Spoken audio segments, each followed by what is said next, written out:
The Alter Rebbe, the founder of the Chabad movement, made an enigmatic statement saying that we have to live with the times.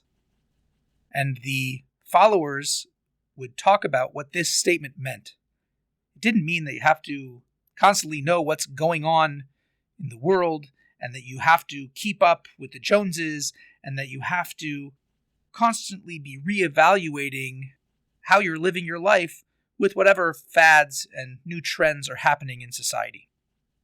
What it meant was you have to live with the Torah portion of that week. And I'm sorry to say that today I definitely have to do that. Because in this week's Torah portion, we learn that Jacob's eyes, it says Israel's eyes had become heavy with age to the extent that he could not see. So he drew them near to him, meaning Joseph and his children, and he kissed them and embraced them. And I'm sorry to say that this week, I too have had to go pick up my first pair of glasses that included bifocals.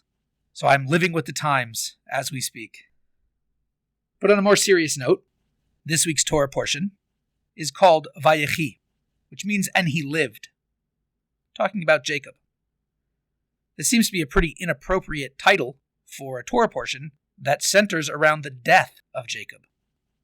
So, what is life? The Torah teaches us in Deuteronomy, you who are connected to God are alive today. Meaning that true life means being connected to God. Now, of course, we have an inherent connection to God. We're all children of God.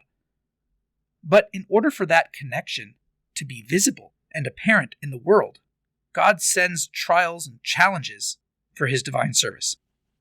When these challenges are overcome, then we have tangible proof that that connection to God is unbreakable. So we're only aware that a person is really alive when they're about to pass away.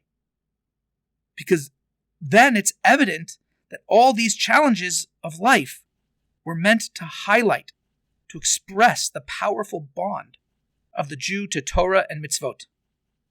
So it's only when we reach the Torah portion, Vayechi, and he lived, do we finally see that Jacob indeed lived.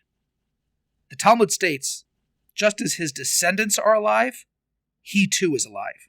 Because for the true commitment of a person to Judaism is ultimately only recognizable when we see that their children and grandchildren are steadfast in their observance of Torah and mitzvot. And perhaps this is why Judaism has always placed such a strong emphasis on learning and education. So I implore you to make sure that your children and your grandchildren receive a good and proper Jewish education. I know that sometimes that could be cost prohibitive. We're talking private schools or tutoring, which can cost a lot of money. But almost all of the Jewish schools are usually willing to work with you to make sure that something can be worked out. So reach out to them and try and work something out for your children or your grandchildren.